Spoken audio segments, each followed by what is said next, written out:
굿티칭. 여러분 안녕하십니까? 이의용입니다. 우리는 지금 어떻게 하면 그 학생들에게 평가할 때 공정하게 할 것인가에 대해서 오늘 5번째로 말씀을 같이 나누고 있죠. 앞에 부분도 여러분이 좀 참고하시면 굉장히 도움이 될 것 같습니다. 필기시험의 그 부정행위를 어떻게 우리가 막을 것인가 하는 부분 중심으로 말씀을 드리고 있습니다. 오늘은 그 대안 중에서 7번째죠. 어수선한 감독과 처벌 시스템이 굉장히 문제죠. 그러니까 감독관들이 학생들의 수준을 넘지 못하는 겁니다. 일단은 숫자가 너무 부족합니다. 감독관이. 학생 수가 굉장히 많은데 감독관이 몇 명 되지 않으면 결국은 학생들이 부정을 할 수 있는 그런 그 구멍을, 허점을 보여주고 마련해 주는 거나 마찬가지입니다. 그리고 이제 부정행위자에 대한 그 불명확한 처벌 규정 같은 것들이 상당히 문제가 되고 있죠.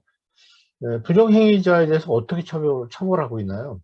학교마다 이런 부분에 대해서 명확한 규정이 없습니다. 그리고 대처도 하지 않고요. 뭐 시험 보다가 부정행위를 하면 담당 교수가 그냥 알아서 이렇게 처리하게 되어 있는데, 이런 것들이 좀 굉장히 허술하고요.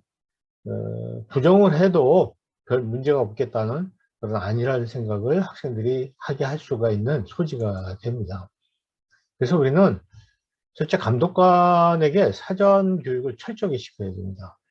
우리가 이제 지지난 시간 이렇게 계속해서 이런 사례들, 부정행위의 사례들, 방법들을 쭉 말씀을 드렸는데, 그 방법들을 감독관들이 알아야 됩니다. 아, 저러한 부정이 일어날 수 있겠구나. 그걸 알아야 감독을 할 수 있고 사전에 그 부정행위를 예방할 수가 있거든요. 그리고 이제 수험생 적어도 20명당 1명 정도는 감독관이 증원 배치가 돼야 되죠.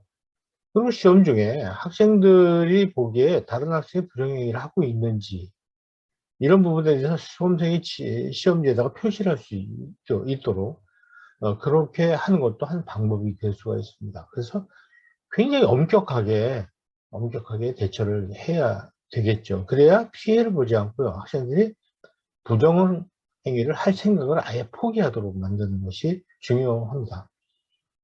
뭐 때로는 동영상 감시 카메라를 설치할 수도 있다고 저는 생각을 합니다. 이게 학생들을 너무 뭐라고 볼까요? 부정을 할 수 있는 대상으로만 보는 그런 교육적인 문제도 있지만, 과연 그 적발하는 게 중요하냐, 그 부정행위 하는 사람의 어떤 인격을 좀 우리가 좀 존중해주는 쪽이다 치중할 것이냐, 아니면은 이제 억울하게 부정행위를 함으로써 피해를 보는 학생 쪽을 생각할 것이냐 하는 문제를 잘 생각해야 되겠죠. 어느 교수님은 보니까 부정행위를 할 생각을 하지 못하도록 뭐 1시간이면 1시간 시험 중에 다 풀 수 없게 문제수를 많이 하는, 출제하는 그런 교수님도 계시더라고요. 어쨌든 적발 시에는 엄벌하는 그 기준을 명확히 기준을 제시하는 게 중요합니다. 근데 제 경험으로 보면 어느 학교든 적발 시에 엄벌을 하는 그거에 대해서 벌을 주는 기준이 잘 나와 있지 않습니다. 그리고 학생들이 잘 알지 못합니다. 이런 부분에 대해서 좀 명확하게 할 필요가 있겠다는 생각이 듭니다. 또 하나는 이제 문제의 사전 유출이죠. 교수님이 관리를 잘못함으로써 문제가 사전에 학생들에게 이제 나가는 경우죠. 뭐 우리들의 일그러진 영웅인가요? 그 영화에도 나오지만, 이런 시험지 같은 것을 관리하는데 접근할 수 있는 사람이 문제를 유출하는 겁니다. 요즘 문제의 유출은 뭐 시험지를 꺼낼 필요도 없죠. 사진 한 장만 찍으면 됩니다. 그래서 이제 이것이 굉장히 암암리에 이루어지기 때문에 아무도 알지 못하고 근거가 남지도 않거든요. 특히 이제 제가 좀 말씀드리고 싶은 것은 연구실에서의 보안 문제가 굉장히 중요합니다. 교수님들이 이제 간혹 가다가 컴퓨터에 문제를 좀 저장해 놓고 나가시게 되는데, 그 이후에 교수님이 계시지 않을 때 연구실을 들어올 수 있는 사람들이 또 있죠. 예를 들면 아침에 청소하기 위해서 청소하신 분들 문 열고 들어옵니다.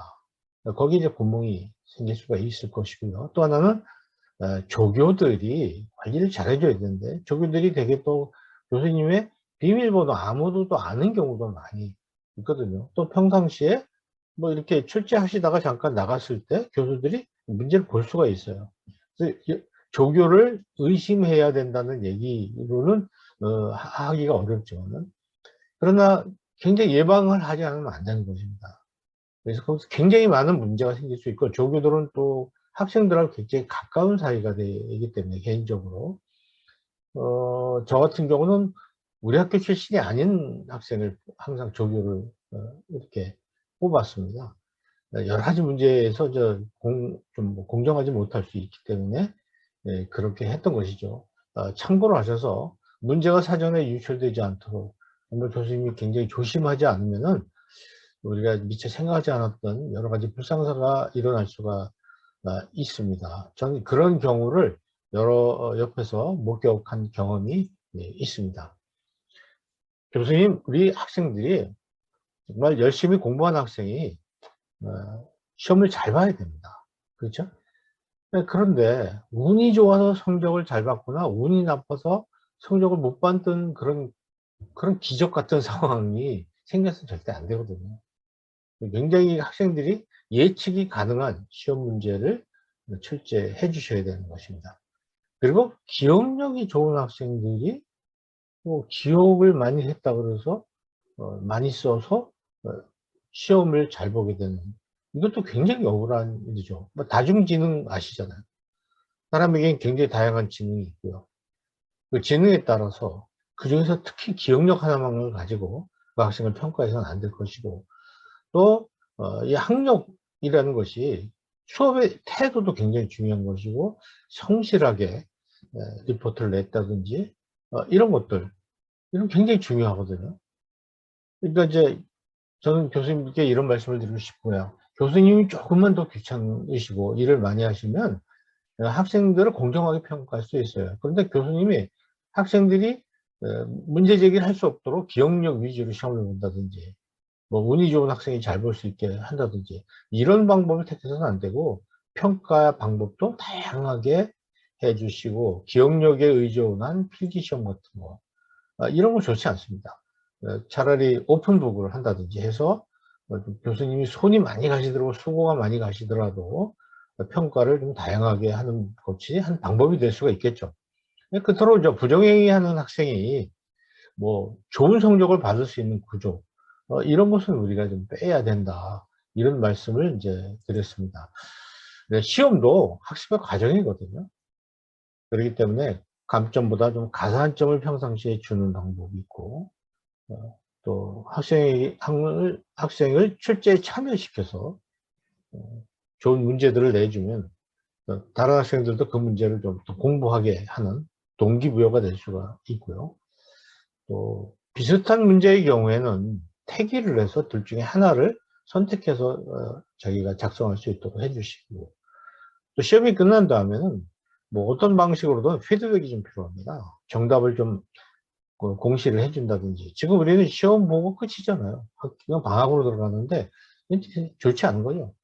끝까지 마무리를 잘해서 교수님들이, 요즘은 단톡방도 있고 그러니까 필기 시험 후에 시험의 답 같은 것을 학생들에게 알려주는 그런 것도 굉장히 중요하다고 생각합니다.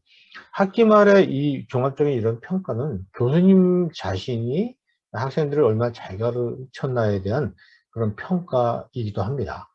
그래서 정말 그 성적이 잘 나오지 않았을 때는 정말 다음 학기에 이 수업을 할 때 이걸 피드백 하셔서 어떤 부분을 좀 개선해야 될지 이렇게 살펴보는, 학생은 평가만 받고 끝나는 게 아니죠. 학생도 공부할 수 있도록 해주시고, 교수님도 이런 수업 전체에 대해서 새롭게 피드백을 해서 다음 학기에 더 잘할 수 있는 그런 수업이 되었으면 합니다. 지금까지 5번에 걸쳐서 어떻게 우리들이 학생들이 공정하게 평가를 받을 수 있을까, 교수가 해야 될 일이 무엇인가에 대해서 말씀을 드렸습니다. 모처럼 마련한 시리즈니까 교수님들께서 필요한 교수님들에게 좀 소개 좀 해주셔서 잘 볼 수 있도록 해주시면은 저도 굉장히 보람이 있을 것 같습니다. 네, 좋은 학기 말 이루시기를 바라겠습니다. 굿 티칭 감사합니다.